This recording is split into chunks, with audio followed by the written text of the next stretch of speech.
So welcome back to another episode on VM Manager. So in our previous chapter, we had installed VM Manager for a particular project. In this particular chapter, we'll talk about OS patch management. But before that, let's create an instance.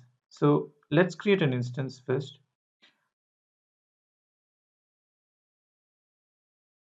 So I created a new central one. It's going to be E2 micro. And again, the boot disk, I will change it to standard. Now this is because I want this to be under free trial. So let's just create this particular instance.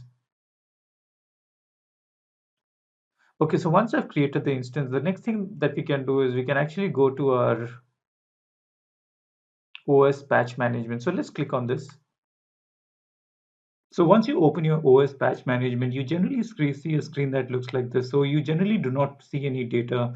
So what I generally do is, if you are a beginner, then what you can do is you can actually create another virtual machine. And when that particular virtual machine gets created, it refreshes both the data for this virtual machine and the new one that gets created. So or else what you would need to do is for this particular virtual machine to update the data, it probably take another half an hour. So let's do one thing. Let's create another virtual machine and let's see whether that updates this as well as the new virtual machine that we create. So let's click on VM again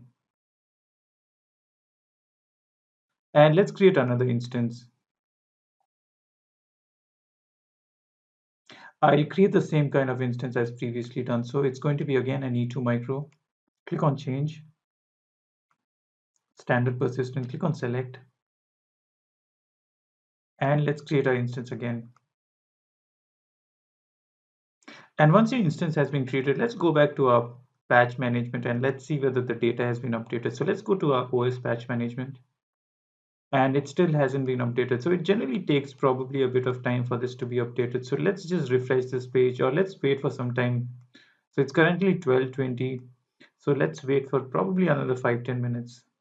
So this is actually quite annoying and I checked and there is absolutely no way in which you can actually do a refresh on your site. So the only option that you're left with is basically just to wait and watch. And finally, our update has happened. So you can see that it took around half an hour to 45 minutes for this particular last scan time to happen. So you have to be a little patient when it comes to making sure that your patch management screen is up to date. So let's see all the information that we can get from this. So let's click on view details.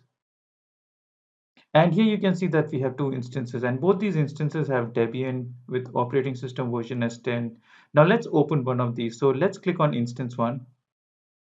And here is basically where all the important stuff happens. So here you can get all the available updates that you can currently update in your instance. So for example, if you want to update your Google Cloud SDK to the latest version, then all that you need to do is you can just click on this and and here you can click on your apply update. So when you click on this, you can schedule a new patch for that particular instance. So that is precisely what is happening. So you can apply a new patch deployment for that particular instance. So here you've already targeted that instance one. So just click on next. And here you can see that what you're going to update is basically the Google Cloud SDK and everything is already set up for you. So you just need to give a name for your deployment. So let's just call this update instance one Google SDK. So this makes it much clearer on what you are doing during this particular patch deployment.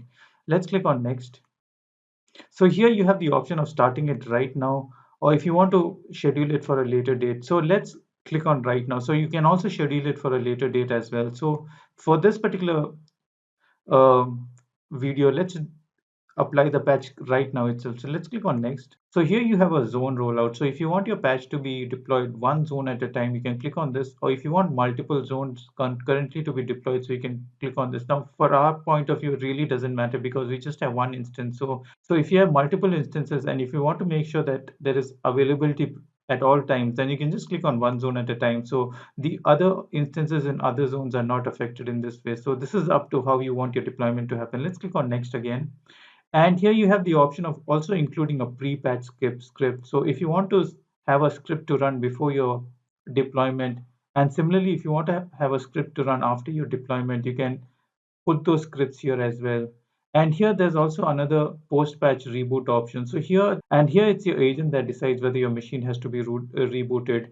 If you click on this, then your machine will always be rebooted after the update. And If you click on this, then the machine will never reboot. So the best option here is to go for the default. Let's click on the default and let's just deploy our patch. So let's click on deploy here.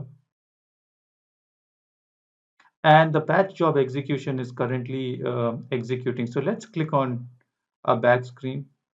Let's go back to our OS patch management again.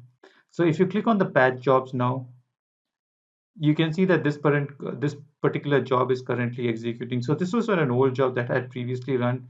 So this takes around 10 to 20 minutes for the execution to be successful. So let's wait till that happens. And here you can see that our patch job has successfully completed. So it took around 20-25 minutes for this to happen. So now if you go back to our VM instances again, and if I open my instance one, you can see that there are only two available updates because the third one, the Google SDK update, has been applied properly. And similarly, if you go to instance 2, you'll find three of them because we haven't applied Google Cloud SDK for the instance 2. It was just applied for instance 1. So that's how your patch happens. And here you also have the option of scheduling your deployment. So let's click on schedule deployment. So currently we have no scheduled deployment. So let's add a new patch deployment now.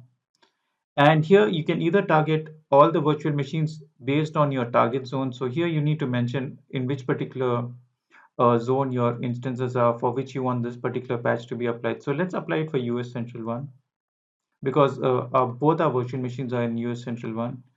And here you either can select your instances by filter or you can select them manually as well. So this is the other option that you have. So let's click on VM instances by filter and let's apply them for all the instances with an US Central 1. And let's click on next. And here you need to give name for your deployment. So let's just call this as my deployment.